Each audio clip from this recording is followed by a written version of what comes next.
Hello everyone. Just checking if you can see me and hear me okay.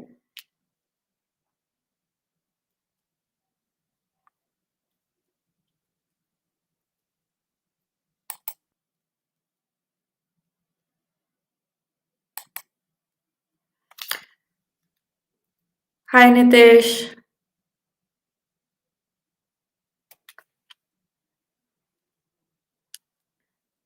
Hi Mutaz, Poojan, Chandrakant. Okay, so that's good. You can see me and hear me. So the reason I'm live today is because, as you all know, that New South Wales has they have updated their criteria, and there are a few changes, and we could not actually get to making a video. So I thought I will just go live and I'll explain you their requirements. So this is going to be a very quick video. I'll try and answer some of your questions as well, but just I'll be only focusing on New South Wales only. So with New South Wales for 190, first, as you all know, that you have to meet the Department of Home Affairs requirements, which is under 45 years of age, having a minimum of 60 points of your own, having a skills assessment in an occupation, which is on the New South Wales occupation list as well. So previously, they were only inviting onshore candidates. But now for some occupations, they have opened for offshore applicants as well. So if you will Google New South Wales occupation list 190, you will see the occupation list. And on there, you can see that they have got a tick under offshore for the occupations that are open for offshore. For example, librarians are open, civil engineer professionals, most of the engineers are open for offshore applicants. Teachers are also open, dental practitioners, pharmacists, most of the health occupations are also open for offshore applicants. Then some technicians and trade workers also open for offshore. And then we've got welfare support workers as well. They are open for offshore applicants. Now with the experience, they do require a minimum of 3 years of work experience, but it's not for all the occupations. So you will see that in their occupation list that they have got another column, experience, and then they have got tick for some of the occupations. For example, accountants. They have the requirement for 3 years work experience. So it doesn't matter onshore, offshore, but accountants are actually not open for offshore. So if you're an onshore applicant and you are currently in New South Wales, you do need 3 years of work experience, same with auditors. Then we have got the IT occupations. They need 3 years of work experience, even onshore, offshore, both. So that's there. And then trade occupations as well need 3 years of work experience, most of them. And they are open for offshore as well. And if you're onshore, you still need 3 years of work experience. Welfare support workers as well, 3 years of work experience. Enrolled nurses as well, 3 years of work experience. So I guess the reason they have done this is because they have received a lot of applications for these occupations. And probably they can see that many, they do meet the work experience requirement anyway. And it looks like they want to prioritize those applicants who have higher work experience.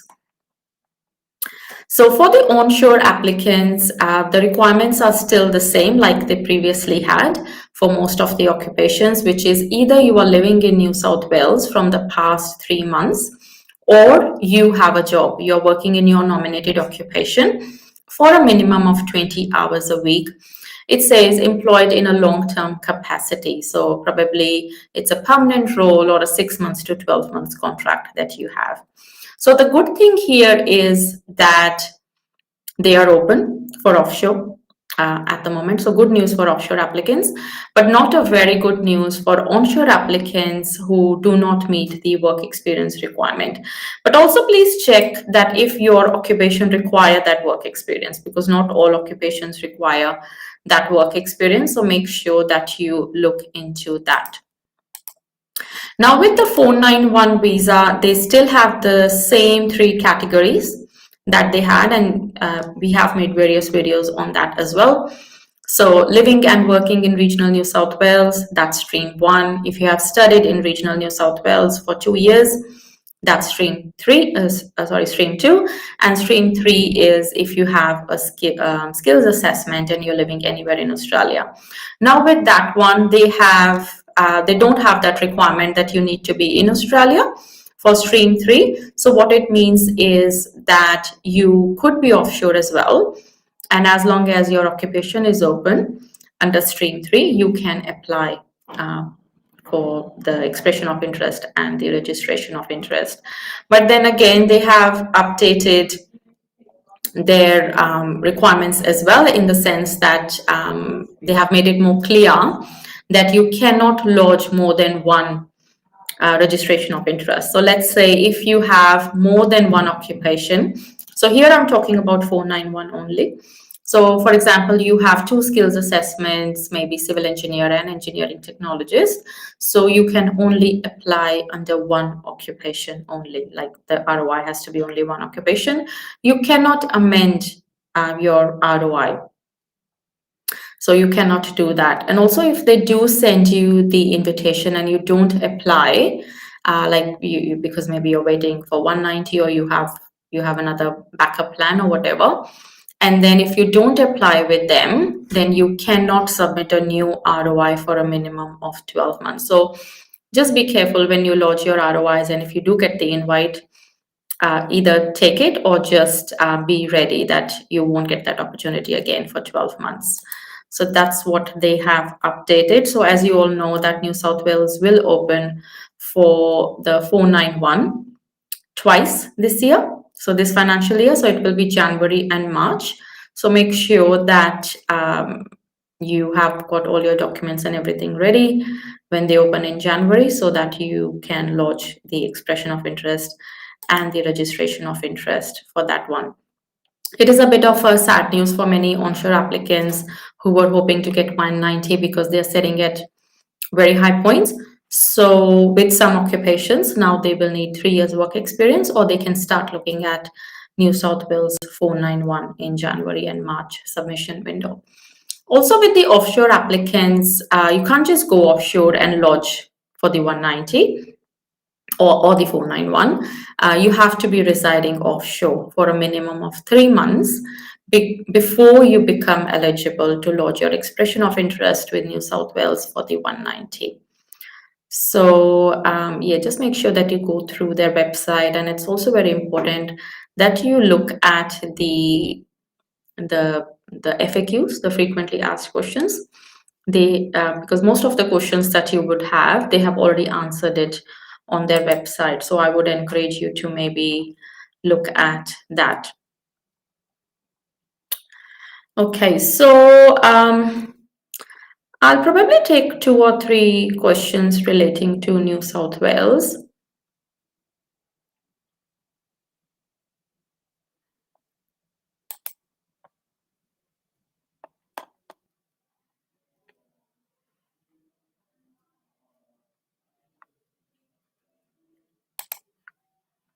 Okay, so let's have a look at that one. Electrical engineer needs experience for 190 visa. So engineers don't have the experience requirement. So I'm not sure if you're onshore or offshore. So let's just have a look at the occupation list. Sorry, your occupation is electrical engineer.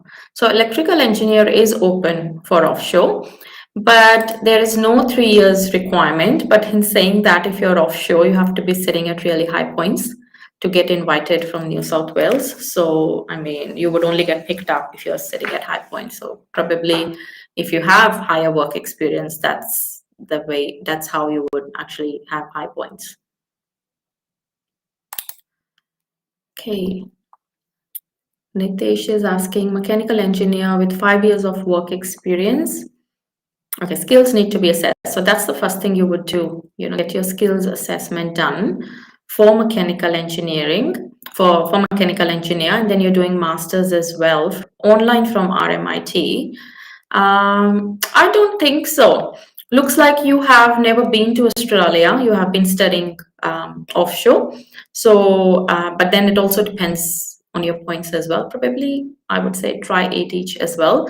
Mechanical engineer is a highly competitive occupation, even though they have not asked for work experience, but I mean, they do need high points. Sehaj is asking, sorry, I'm just getting some issues with my screen. Okay, Sehaj is asking, ma'am, I have 80 points, excluding NATI, PY. Please suggest what I should do. So, Sehaj, you haven't mentioned your occupation, so maybe mention that.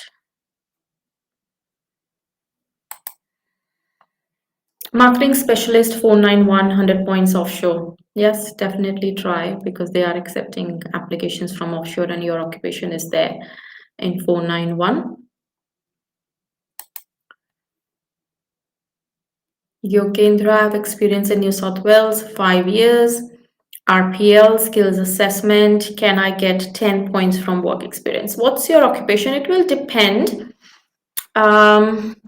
It will depend who actually assessed your occupation. So yeah, it's something you'll have to look at regarding the 5 years points, because if they have used your 5 years to give you the RPL, then probably not.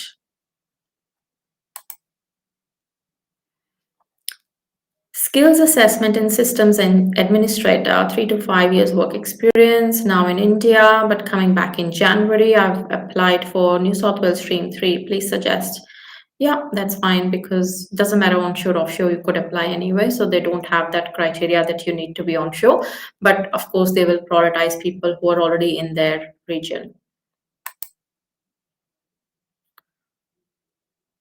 So chef, commercial cookery from where to assess. Yeah, so if it's total of 5 years of work experience, we'll have to see. We'll have to actually check your documents. Probably you can also try and get migration points assessment from Trades Recognition of Australia and see if they will let you claim points. So that's also something we do for some of our clients in this situation. How about chef in regional New South Wales at 70 points, including state sponsorship? So which means you have 55 of your own, but 3 years of work experience. Yeah, it depends which region you are in and if you're applying in stream 1 or 3. So if you're applying in stream 1 with 3 years of experience, so I would say good chances.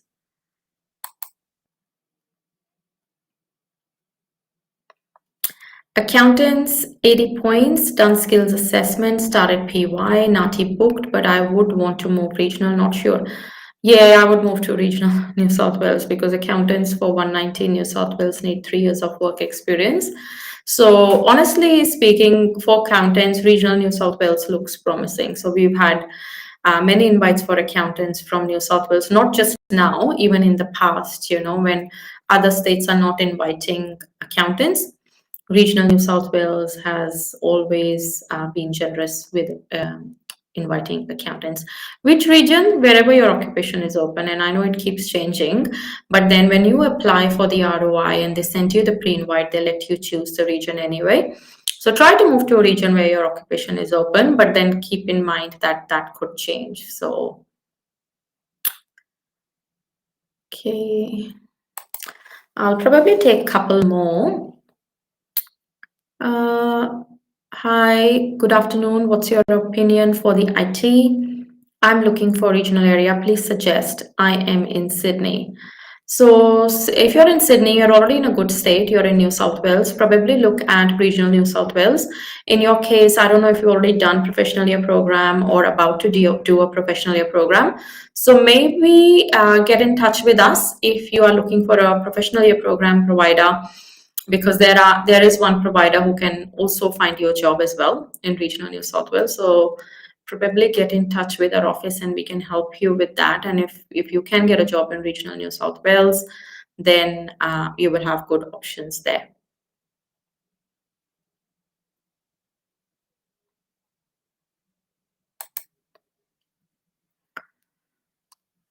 Pooja is asking 75 plus 5 electrical engineers. So if you're talking about New South Wales, that's actually very low points for electrical engineers. See if you can increase your points, but definitely put your UI anyway.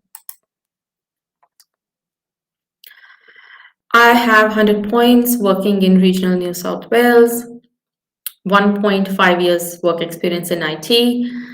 You've got good points, so I'm guessing you also have experience, so you would be applying under stream 1. So with that experience and with those points, definitely try in January, so you have very good chance there.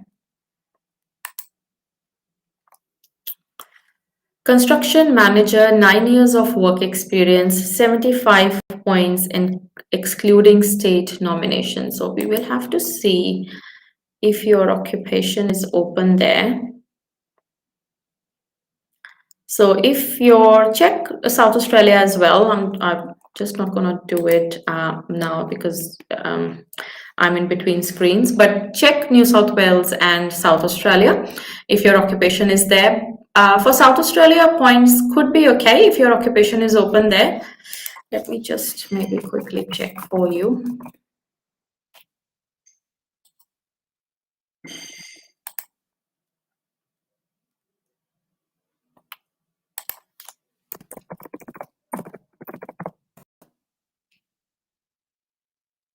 So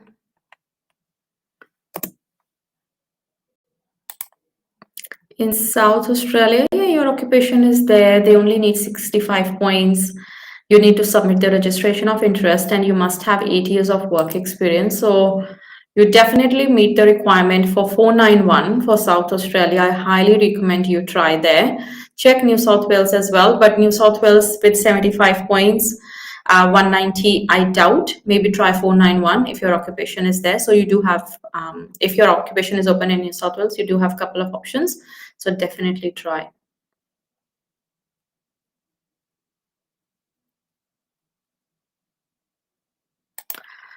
Okay, so Pulkit is asking, in my EOI for Victoria 190, I showed my 1 year work experience, but at that time I haven't assessed my work experience. So you got the pre-invitation, and yes, you can even get the employment assessed after the pre-invitation. I mean, if you're unsure. But usually we get it done before we go and claim the points, but also depends what occupation it is and why you think that there will be any issues getting the employment points. Only if, yeah, so it depends. So you haven't given me a lot on there, but usually I would get the employment assessed. That's just how I like to do it. I have a skills assessment for journalists and other writers. So you'll have to see if your occupation is open. I'm not sure if you're offshore. Sorry, I won't be able to check the occupations for each one because yeah, because I'm just not, I don't have the right system for it at the moment.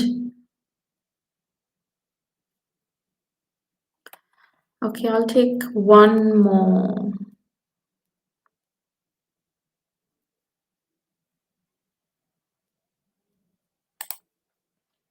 Okay, probably I'll take this IT one. Now, because you have raised this question, I would like to say that with New South Wales, specifically with New South Wales, I know many of you have been claiming your points for the employment which has been absorbed, or like, you know, your employment, your employment before the skilled date. For example, you go to Wet Assess, you know how they absorb 1 year of work experience, and then you usually would go and claim points after that 1 year. But many applicants would claim points for that 1 year as well, that has been absorbed by Wet Assess. Similarly with ACS as well, you know, with offshore candidates, they usually would absorb 2 to 4 years, and then they assess you as skilled from that after that experience. So with New South Wales, if you will claim points for that experience which has been absorbed by the skills assessing body, then they will refuse your application. So just make sure that you only claim points from the deemed skilled date, not before that. So just be careful with that with New South Wales. My IT developer job is assessed for 9 months by ACS. Can I use the same letter to prove my 5 points? Yeah, That's fine. So they're already saying that you're working in your nominated occupation, and it's just that it was only 9 months when they assessed it, and you are continuing in the same job. So that's fine. I would go and claim 5 months. Just make sure that you do still have all the evidence, because even though ACS would have assessed your employment, the department would still ask the same documents or even more documents from you when they are assessing your application. So thank you everyone for attending this live session. I plan to be here only for 10 minutes. I wanted to give you update about New South Wales. We may make a video, like a clear video about it in January. It's just that we are going away today. We will be back in the office next week though for a few days. Yeah, but we're just trying to work with what we have at the moment. We do have a couple of videos coming up during this this break, so I've answered some of your questions. So hopefully, if I haven't answered your questions here, you can watch the next two videos that are coming up, and I have picked up some questions from the comments that you have been leaving on our YouTube channel, and I have tried to answer those questions in my upcoming videos. And thank you everybody. I've got 10,000 subscribers, so that's really good. Thank you for watching our channel and supporting our channel. So we do hope to bring some good content for you next year as well. I also want to wish you all Merry Christmas and Happy Holidays, and I will see you in the New Year's, and all the best for the new year. I hope you all get invited. Bye-bye.